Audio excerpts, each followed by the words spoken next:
오늘은 새 노래를 부르려면 이라고 하는 시리즈로 제가 당분간 말씀을 드리려고 하는데요.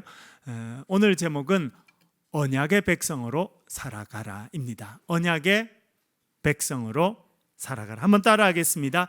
언약의 백성으로 살아가라. 감사합니다. 2024년 새해를 살고 있습니다. 얼마나 감사하고 좋은지 모릅니다. 여러분, 우리는 송구영신 예배를 여기서 드리면서 새해를 맞았습니다. 많은 사람들은 해돋이를 갔어요. 많은 분들은 또 구름이 껴서 해를 못 봤다고 그렇게 이야기를 하던데, 여러분, 새해를 맞을 때마다 제가 생각하는 게 있어요. 그건 뭐냐면 어제 떠올랐던 해나 오늘 떠오르는 해나 해가 같습니까? 다릅니까? 12월 31일 날 뜨는 해와 1월 1일 날 뜨는 해가 같습니까? 다릅니까? 아무것도 다르잖아요. 그런데 우리의 마음은 엄청나게 다릅니다. 왜 그렇습니까? 우리의 마음이 새롭기 때문입니다. 뭔가 새로운 기대가 있기 때문입니다. 그게 새로운 의미를 부여하기 때문입니다. 하나님께서 2024년 새해를 저와 여러분에게 선물로 주셨습니다. 올 한 해 하나님께서 우리에게 주신 표어가 있죠. 다시 한번 크게 읽어보겠습니다. 뭡니까? 시작. 네, 새 노래를 부르리라. 이 말씀이 저와 여러분의 삶에 이루어지는 복된 믿음의 말씀이 되시길 주의 이름으로 간절히 축원합니다. 새 노래를 부르리라 이렇게 고백했던 사람이 있습니다. 다윗입니다. 지난주에도 말씀드렸습니다만 다윗은 하나님의 극진한 사랑을 받았어요. 다윗도 하나님을 얼마나 사랑하며 살았는지 모릅니다. 그렇게 하나님의 사랑을 받았던 다윗도 고난이 많았습니다. 참 가슴 아프게도 자기의 장인 어른 사울 왕이 자기를 죽이려고 했습니다. 그래서 그는 궁궐에 살다가 이제 산으로 들로 도망치며 사는 인생이 된 것입니다. 여러분, 산에 가서 밤을 지내보셨습니까? 저도 밤을 지내지는 않았는데 밤에 이렇게 산에 이렇게 숨어 있었던 그런 경험들이 있거든요. 얼마나 무섭고 얼마나 두렵고 또 밤이 되면 얼마나 추워지는지 모릅니다. 다윗이 그렇게 살았다라고 하는 것입니다. 하나님께서 사랑하시는 인생은 인생의 웅덩이가 없는 인생이 아닙니다. 하나님께서 기가 막힐 웅덩이에서 건져주시는 인생이 하나님의 사랑받는 인생인 줄로 믿습니다. 그러니까 여러분, 나는 왜 웅덩이에 빠집니까? 왜 내가 돌뿌리에 걸려서 넘어집니까? 하나님 왜 이러십니까? 그럴 필요가 없어요. 하나님의 사랑을 받는 사람도 돌뿌리에 걸려 넘어집니다. 하나님을 너무나 사랑하고 하나님을 예배하고 살아가는 사람들도요, 인생의 구덩이에 빠질 때가 있는 것입니다. 하나님을 사랑하는 인생, 하나님의 사랑을 받는 인생은 웅덩이에 빠지지 않는 인생이 아니라 하나님께서 구원의 팔로 그 기가 막힐 웅덩이에서 건져주시는 인생이라는 것을 기억하시는 지혜가 있으시길 주의 이름으로 간절히 축원합니다. 하나님께서 올 한 해도 우리와 함께 하시고 우리를 웅덩이에서 건져주시는 역사가 있게 될 줄로 믿습니다. 지난 주일 새 노래를 부르려면 이라는 제목으로 말씀을 드렸습니다. 그래서 새 노래를 부르기 위해서 우리가 해야 할 일이 있다는 걸 말씀드렸습니다. 헌옷을 벗어야 합니다. 우리가 벗어야 될 헌옷이 무엇입니까? 남 탓하는 겁니다. 네 때문에 라고 하는 언어를 벗어야 합니다. 그리고 입어야 될 새 옷이 있습니다. 그 새 옷이 무엇입니까? 당신 덕분에 라고 하는 것입니다. 덕분에. 그렇게 언어가 바뀌어야 우리의 삶이 변화되게 되어 있습니다. 여러분, 우리는 수많은 말을 하고 수많은 말을 듣고 삽니다. 그런데 이 언어가요, 얼마나 중요한지 모릅니다. 어떤 사람의 한마디는 누군가의 인생을 완전히 바꿔 놓을 수도 있습니다. 제가 미국에 유학 가서 어떤 유명한 분이 제가 유학하던 그 동네에 어느 교회에 온다는 거예요. 제가 달려갔어요. 그분의 강연을 듣게 됐습니다. 그분을 만나게 됐습니다. 너무 좋았습니다. 그분이 강영우 박사라고 하는 분입니다. 우리나라 맹인 1호 박사입니다. 미국 백악관 정책 차관보를 지냈고 UN 인권위원회 이사로 지내면서 미국에 살고 있는 우리 대한민국 사람 중에서는 가장 높은 공직까지 올라간 분이 강영호 박사였습니다. 그분이 오셨습니다. 그래서 제가 달려가서 바로 앞자리에 앉아서 간증과 강연을 직접 들었습니다. 여러분도 잘 아시는 대로 그는 중학교 다니다가 축구를 하다가 공에 맞았어. 망막이 다치게 돼서 그는 실명하게 됩니다. 차례로 아버지 어머님이 돌아가시게 되고 누님 한 명이 공장을 다니면서 동생 셋을 먹여 살리기 위해서 몸부림쳤는데 누님도 과로사로 죽게 됩니다. 본인과 남동생 여동생만 남겨졌습니다. 같이 살고 싶지만 같이 살 수 있는 방법이 없었습니다. 그래서 남동생은 철물점으로 보내고 여동생은 고아원으로 보내고 자기는 자살을 시도했어요. 그러나 죽는 것도 쉽지 않았습니다. 어느 날 목사님을 만났습니다. 그 목사님이 이야기했습니다. 영우야, 너에게 없는 것으로 불평하고 원망하며 살지 말아라. 하나님이 너에게 주신 것으로 감사하고 살아라 말씀하셨습니다. 그 말씀은 이 상처받은 영우의 인생을 바꿔놓는 말씀이 되었습니다. 눈은 멀었지만 손발이 멀쩡하고 공부할 수 있었습니다. 말할 수 있고 듣고 들을 수 있고 움직일 수 있고, 그래서 그는 서울 맹학교에 등록해서 점자를 배우기 시작했습니다.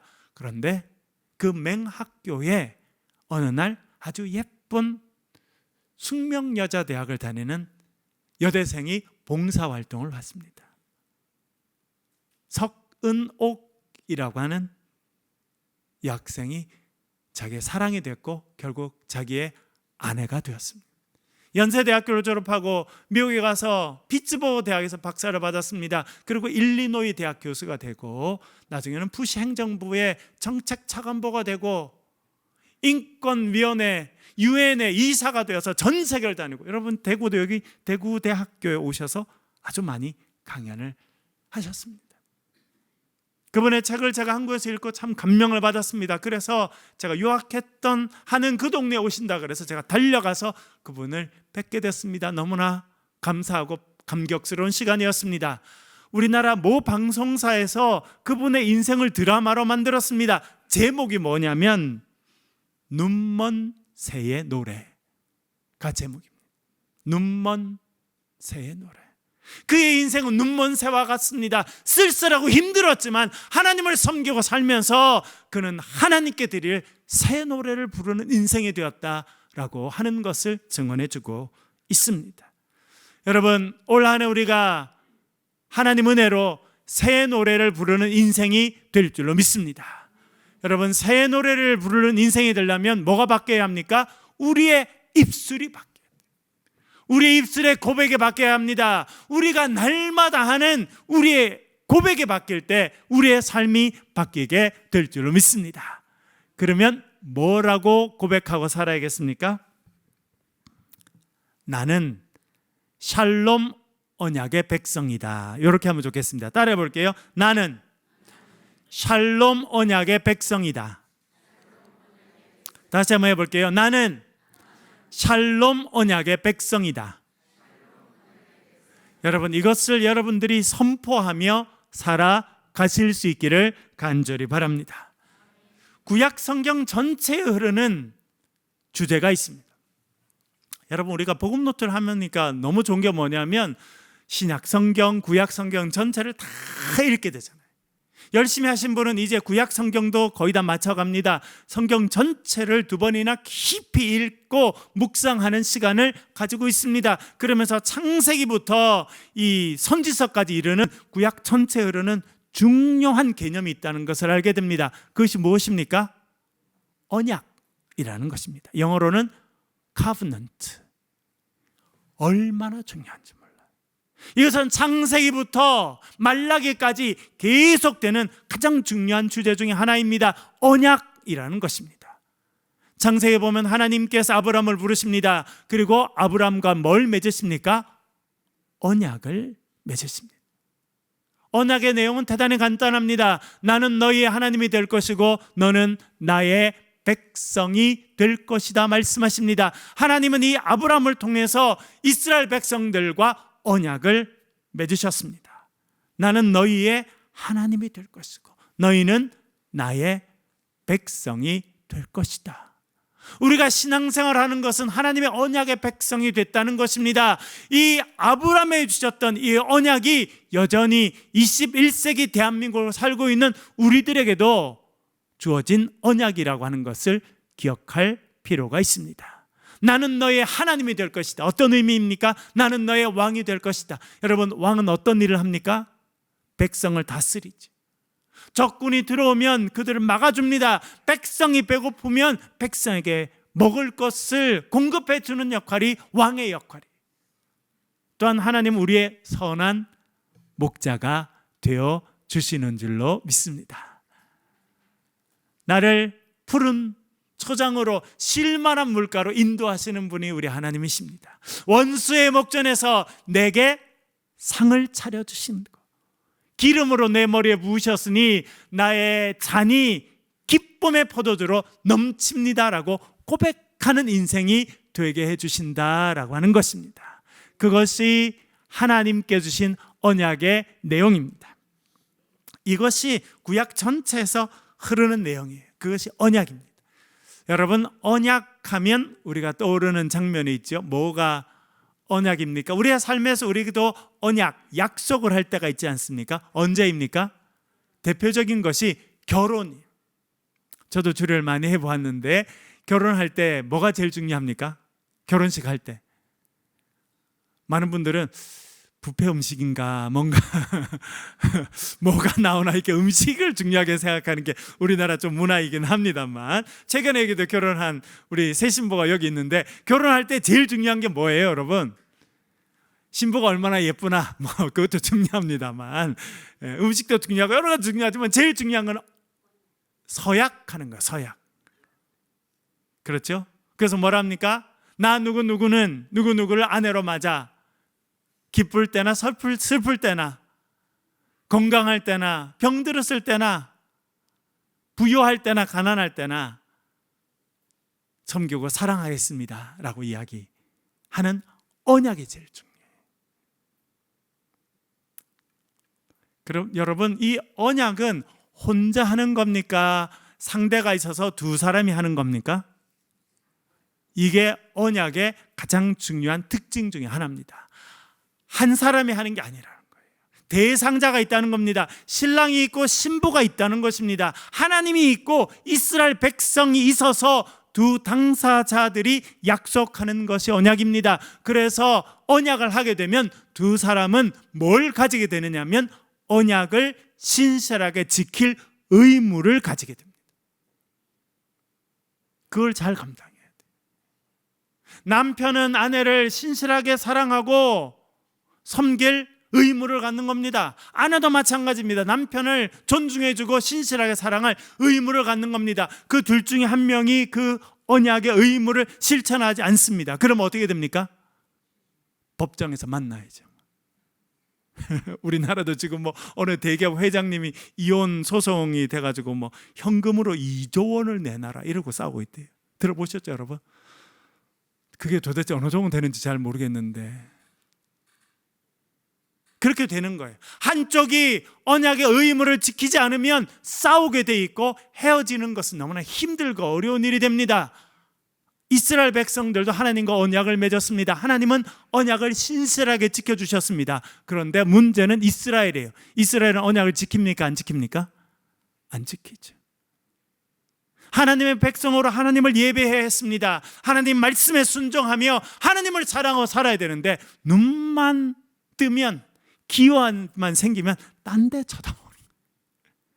바알을 쳐다보고 아세라를 쳐다보고 저 바벨론 사람이 섬기는 담무스를 쳐다보고 저기 애굽 사람들이 섬기는 태양신을 쳐다보고 그러고 살았다는 것입니다.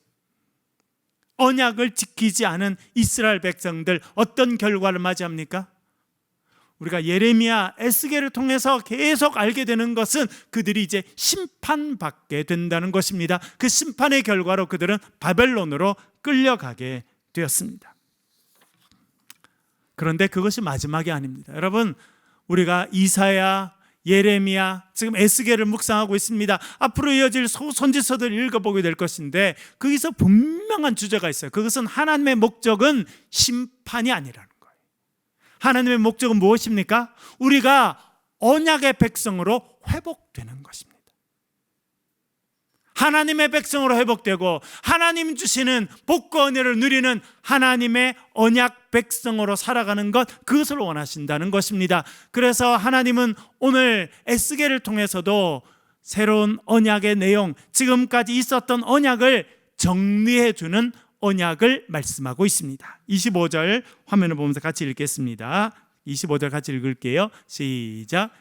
내가 또 그들과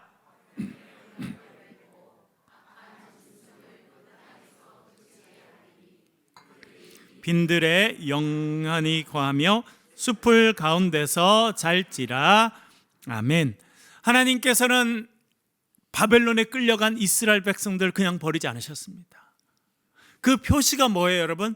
바벨론으로 끌려간 이스라엘 백성들 하나님이 버리지 않으셨다는 가장 구체적인 표징이 있죠. 그것이 무엇입니까? 에스겔이에요. 에스겔을 같이 보냅니다. 하나님의 말씀을 듣고 말씀을 전해줄 선지자를 같이 보냅니다. 그리고 이 에스겔을 통해서 하나님의 궁극적인 뜻을 알려주십니다. 그것은 이스라엘 백성들이 샬롬의 언약 백성이 되는 것입니다. 여기 우리나라 성경에는 화평의 언약이다 그렇게 번역해 두었는데요, 히브리어로는 베레트 샬롬이라는 뜻입니다. 베레트는 언약, 약속이라는 뜻입니다. 샬롬 여러분 잘 아시죠? 그래서 그대로 번역하면 샬롬의 언약을 다시 맺으시겠다 그렇게 말씀해주고 있는 것입니다. 그래서 오늘 제가 여러분이 아까 고백하셨죠? 우리가 샬롬의 언약 백성이다 라고 하는 것을 기억하라는 것입니다. 우리가 지금 에스겔을 읽고 있습니다. 에스겔 34장을 읽으면서 하나님께서 우리에게 알려주시는 거예요. 너희들이 샬롬 언약의 백성임을 기억하라 말씀하시는 줄로 믿습니다.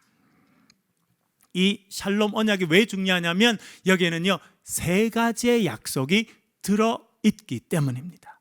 첫 번째는 악한 짐승을 제거하겠다라고 하는 약속입니다. 25절 다시 한번 화면을 보면서 읽어보겠습니다. 같이 읽겠습니다. 시작. 내가 또 그들과 화평의 언약을 맺고 악한 짐승을 그 땅에서 그치게 하리니 그들이 빈들에서 평안히 거하며 잘지라. 아멘. 뭘 제거하겠다고 말씀하십니까? 악한 짐승이라는 겁니다. 여러분, 이스라엘 백성들이 들판에서 만났을 악한 짐승은 뭐가 있습니까? 늑대, 이리. 아마 예전에는 이스라엘 땅에도 사자가 있었던 것 같습니다. 그런 사자들 말합니다. 저는 요즘에 참 좋은 게 제 아내랑 이제 저녁에 오후 늦게나 안 그러면 밤에 이렇게 저희 집 옆에 그 동화천이라고 천이 있어가지고 그 옆을 이렇게 걷게 되는데 꼭 만나는 애들이 있어요. 누굴 만날까요? 고라니. 엊그제는 고라니가 막 저희 앞을 막 뛰어가고, 네, 멀리서 물을 마시고. 그러니까 고라니를 요즘에는 안 보는 날이 거의 없을 만큼, 그러니까 여름에는 잘 안 보이던데 겨울이 되니까 얘들이 많이 내려와가지고 뭐 때때로 놀라기는 합니다. 얘들이 숨어 있다가 벌떡 뛰어나와가지고. 근데 얼마나 반갑고 좋은 줄 몰라. 그러면서 얘들이 잘 살고 있어서 참 좋구나. 그래서 여기는 저기에 천적이 없나 보구나. 그런 생각들을 하게 됩니다. 성경에 악한 짐승이 등장합니다. 이 악한 짐승이 무엇입니까? 우리를 낙심하게 하는 거예요. 우리를 절망에 빠뜨리는 겁니다. 우리를 두렵게 하는 것이 악한 짐승입니다. 우리가 샬롬 언약의 백성이 되면 하나님께서 그 악한 짐승을 제거하겠다 말씀하고 있습니다. 우리 역사에 남아있는 가장 위대한 문학 작품 중에 하나가 단테가 쓴 신곡이라는 것입니다. 제가 몇 번 소개해드렸죠. 여러분, 단테 신곡 정도는 좀 읽어봐야 내가 공부 좀 했다 이렇게 말할 수 있습니다. 그 신곡은 어떻게 시작하냐면 내가 길을 잃어버렸다 라고 시작합니다. 인생의 길을 걷다가 숲속에서 길을 잃어버렸다라고 나옵니다. 그것이 그의 현실이었어요. 길을 잃어버렸는데 악한 짐승을 만나게 됩니다. 첫 번째는 표범이 이 단테를 만나러 나옵니다. 이 표범은 세속적이고 육체적인 욕망을 상징합니다.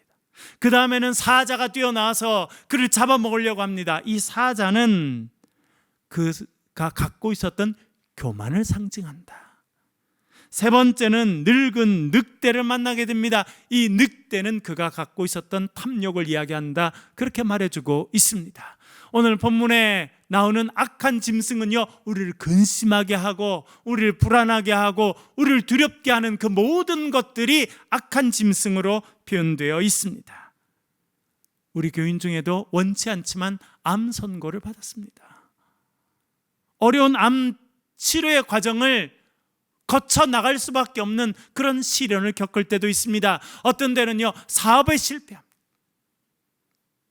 최선을 다해 살아갔지만 경기가 이렇게 돼서 또 여러 가지 상황으로 인해서 내가 나락에 던져지는 그런 어려움을 겪을 때가 있습니다. 우리가 인생에 겪는 여러 가지 크고 작은 아픔과 고통들, 그것이 악한 짐승으로 표현되어 있습니다. 우리가 언약의 백성, 샬롬 언약의 백성으로 살아갈 때 하나님께서는 그 두려움을 제거하시고 우리 가운데 평안을 허락해 주실 줄로 믿습니다. 두 번째는 복된 소낙비를 내리겠다 약속하십니다. 우리 26절 말씀 화면을 보면서 읽겠습니다. 시작. 내가 그들에게 복을 내리고 내 산 사방에 복을 내리며 때를 따라 소낙비를 내리되 복된 소낙비를 내리리라. 아멘. 우리가 샬롬 언약의 백성으로 살아가면 하나님께서 하늘에서 복을 내려주시는데 그것이 소낙비의 모습으로 내려올 것이다, 그렇게 말씀하고 있습니다. 이스라엘 땅은요, 대단히 건조한 땅입니다. 저도 이스라엘에 몇 번 가봤는데요, 작년 1월 달에는 에티오피아에 갔습니다.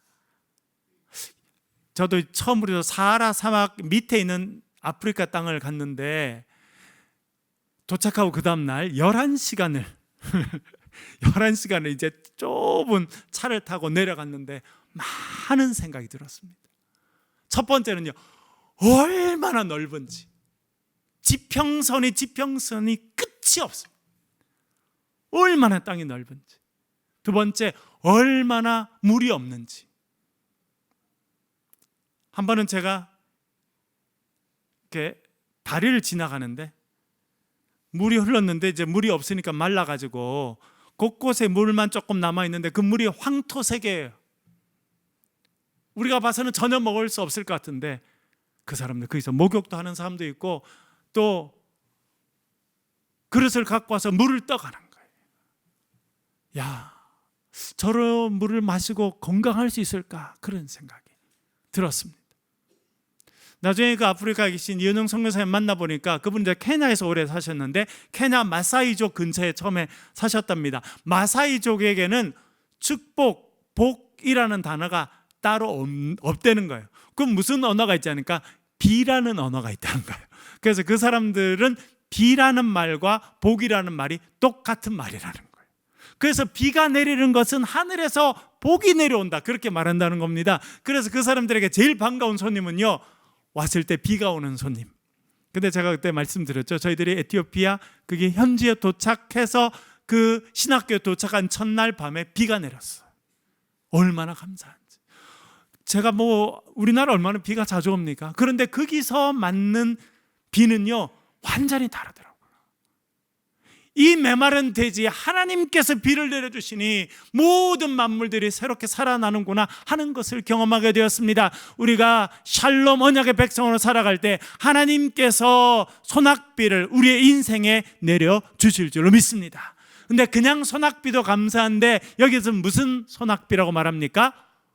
복된 소낙비라 그렇게 말해주고 있습니다. 복이라는 건 바라카라고 하는 말인데요, 하늘에서 복을 내려주시는 그런 비를 허락하신다는 것입니다. 메마른 심령에 필요한 것을 채워주신다는 뜻입니다.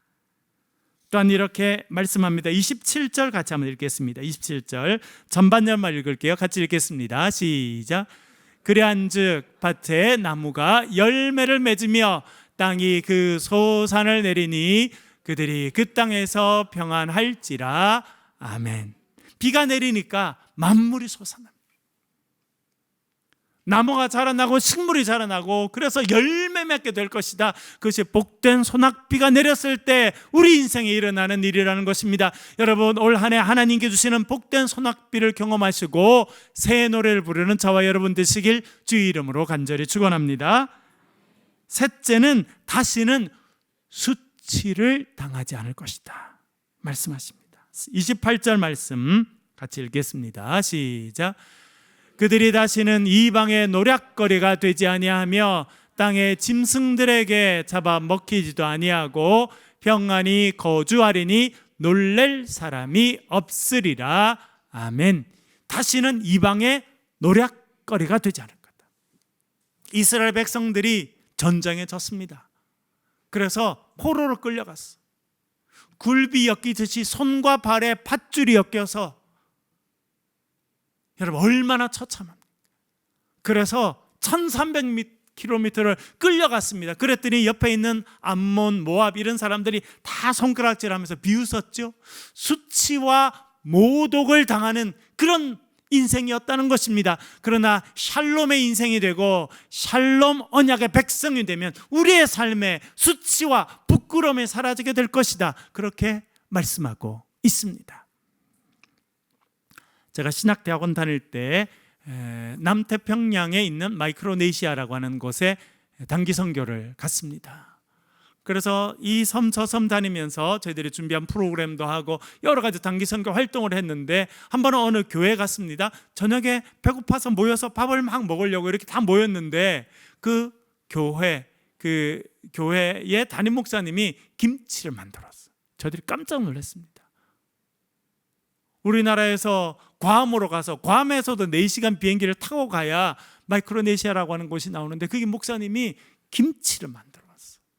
그래서 우리가 어떻게 김치를 만드셨냐고 그랬더니 얼마나 슬픈 역사가 있는지. 자기들도 평화롭게 살고 있었는데 일본 사람들이 와서 일본 군인들이 자기들을 다 점령했다. 그리고는 자기들을 끌고 가서 활주로 닦는 일을 시켰답니다. 이제 비행기가 떠서 나중에는 이제 거기서 떠서 진중만을 폭격하게 되지 않습니까? 그래서 일본 사람들이 그 섬의 나무들을 다 없애고 그 길을 닦아서, 여러분 비행기가 뜨려면 얼마나 긴 길이 필요합니까? 그거 닦는 일을 시켰다는 거예요. 노예 아니지만 노예 같은 생활을 했는데 조금 지나니까 한국에서 조선 사람들이 왔대요. 조선인들이.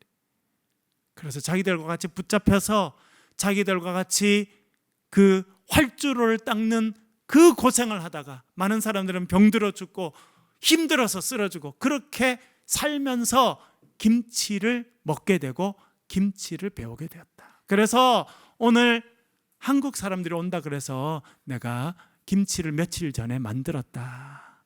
그 이야기를 하셨습니다. 김치를 먹는 것은 참 좋은 일이었지만 그 이야기를 듣고 나니까 얼마나 서글픈지. 나라 잃은 백성이 되면요 그렇게 원치 않는 일을 하게 되는 겁니다. 수치를 당하게 되고 힘든 일을 하게 되는 것입니다. 그러나 샬롬의 언약의 백성이 되면 다시는 이방의 노략거리가 되지 않고 다시는 수치를 당하는 백성이 되지 않을 것이다. 하나님께서 이렇게 말씀해 주고 있습니다. 여러분 올 한 해 하나님께서 여러분을 샬롬 언약의 백성으로 불러주신 줄로 믿습니다. 샬롬 언약의 백성으로 살아갈 때 새 노래를 부르는 역사가 우리의 삶에 있게 될 줄로 믿습니다. 같이 한번 기도하겠습니다.